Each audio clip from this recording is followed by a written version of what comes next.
Hi, I'm Shelley Wood, the managing editor for Heartwire. My guests here today are Dr. Harvey White, Dr. Franz Messerli, and our topic today is one that's quite dear to my heart. I'm calling it the newsification of medical news. We'll get to that in a moment, because what I want to start with is the idea of the pace of medical research or the reporting of it seemingly picking up pace. This might just be my impression, but I'm going to throw it out to the physicians here to see what they say. Dr. White, we talked before we started rolling here about the phenomenon of simultaneous publication of papers while we're at medical meetings. Thoughts? For sure, there are some good points. You can look at the paper the same day. There's the p-value, 0.04. There's the primary endpoint. There's the hypothesis. But there's a downside, and I think it's a serious downside, and that's the process of peer review at scientific meetings. And I like to go back to what I think was the first simultaneous publication. And just to clarify, we're talking about one of the large medical meetings, a major trial is presented, but you also get to see it in the journal. Exactly. Right? So at this meeting, we've got phase 2 trials. Almost all the hotlines are simultaneously published. Now, a scientific meeting for me is a discourse between investigators, physicians, translation of that information, feedback, and discussion, and all of that should be incorporated into a journal which may come out several weeks later, or months, or even years in some of the previous times. I went to the 4S presentation, which was in 1994, and they had a simultaneous publication. So this was simvastatin reducing mortality, a landmark trial, proof of the cholesterol hypothesis. It was simultaneously published. The first question, second question perhaps, was what was the relationship between LDL and outcome? And the investigators said they hadn't got that analysis ready.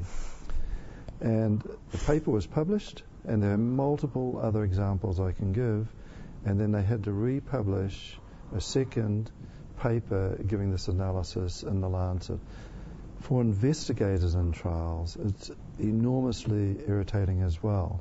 You have a simultaneous publication which may have 12 authors on, you're the number 13 or number 20. Right. You've never seen it. You worked on the trial for 4 years. You've never had input. You have the question which says, what's the relationship with bleeding with aspirin? It's not in the paper, not been done. Yeah. So from the scientific point of view, I think there's a terrible downside. Right. So that's the academic perspective, and then related to that, and of course you could weigh in, of course, but what about the physician, the practicing physician who might be attending the meeting, has the paper? You'd think that might be an advantage. You know, one reason to present the paper at the meeting is that it is exposed to an audience, and the audience is critical and will ask questions.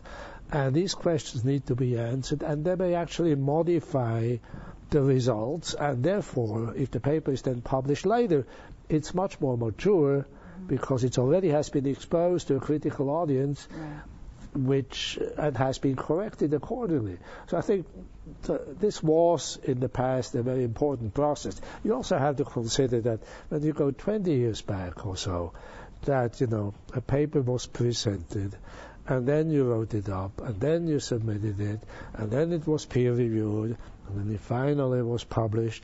And from the time of publication till it was in the textbook, it took another 5 to 10 years. So until it really trickled down to the practicing physician, it was probably 10 to 15 years, which is not acceptable by today's standards at all. Sure. But that's my question, I suppose, is that in part, we do want this information. I'm not a physician, I'm a journalist. I am thirsty for the information. Physicians want to get these results as soon as possible.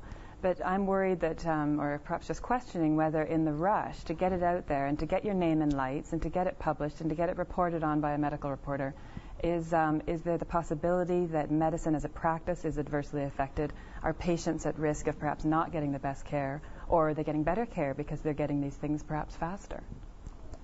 I think it's a challenge. I think the priority, however, should be scientific accuracy, scientific discourse and discussion.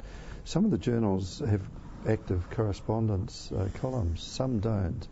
And there's been simultaneous publication at this meeting of work which I think has not gone through even the 2 reviewer process appropriately. So there are some serious misgivings about it.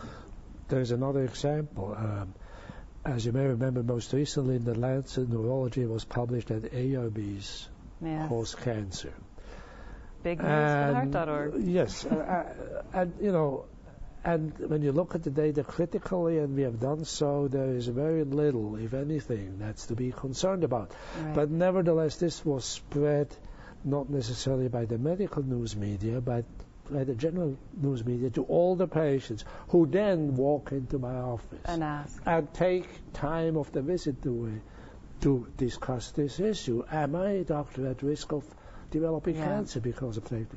So there are some drawbacks, serious drawbacks. Increasingly, I have a physician saying to me, or perhaps posting a comment in the forum on the heart.org saying, I can't believe that's in JAMA. I can't believe the Lancet accepted that.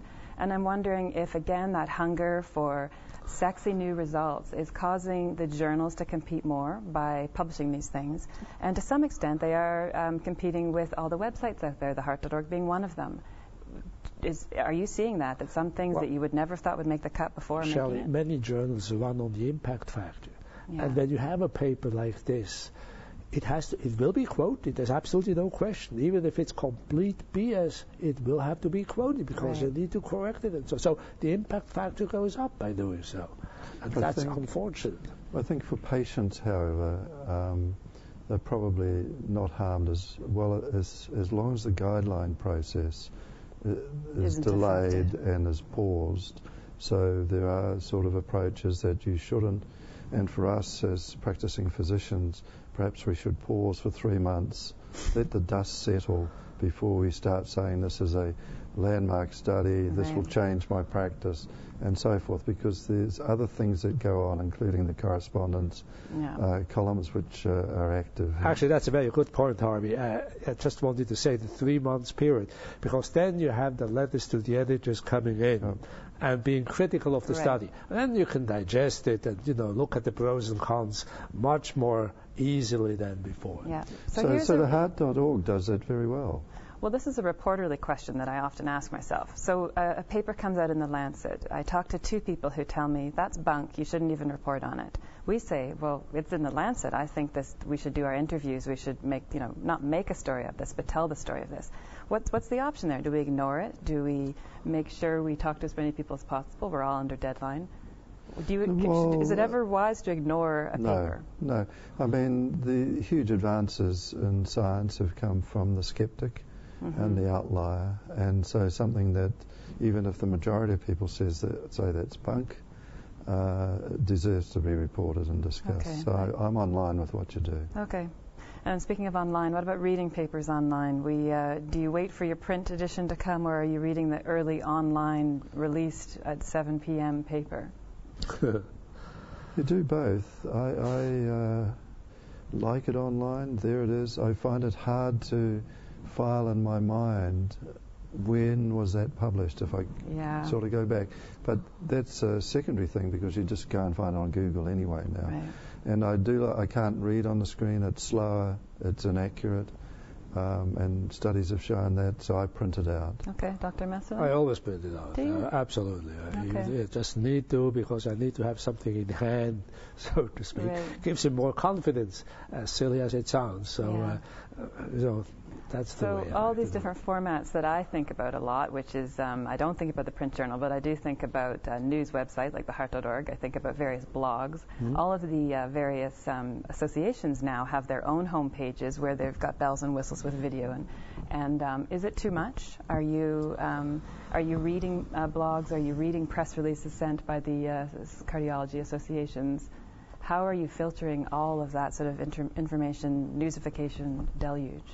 I don't know whether or not I'm efficacious in doing so, and what the best method is, but you select your journals, you select your online websites for one way or the other, and I think I'm pretty good in doing so. When I compare it to my cardiology fellows, I am able to teach them something occasionally. So it's good to be able to keep teaching. But I cannot give you a good method how to do it best. Yeah, it seems to me it's a full-time job.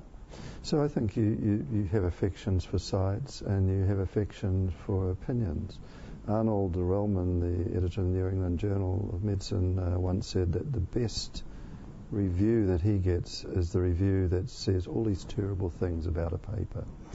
And so that sets it. That's the worst that can be said. So when I go to heart.org, the commentators who I know will tear the study to bits and say there's nothing here, there's nothing new, waste of time. I read that because it sets the frame. Okay, that's where it is. Now I look at the study myself, I look at another opinion leader's point of view, and I frame it for the work we do, which ultimately is caring for patients. Okay. Well, there's a million other questions I could ask about this, but I think we'll leave it at that. Thank you so much, gentlemen. Thank you. Thank you, Shelley. Thank you.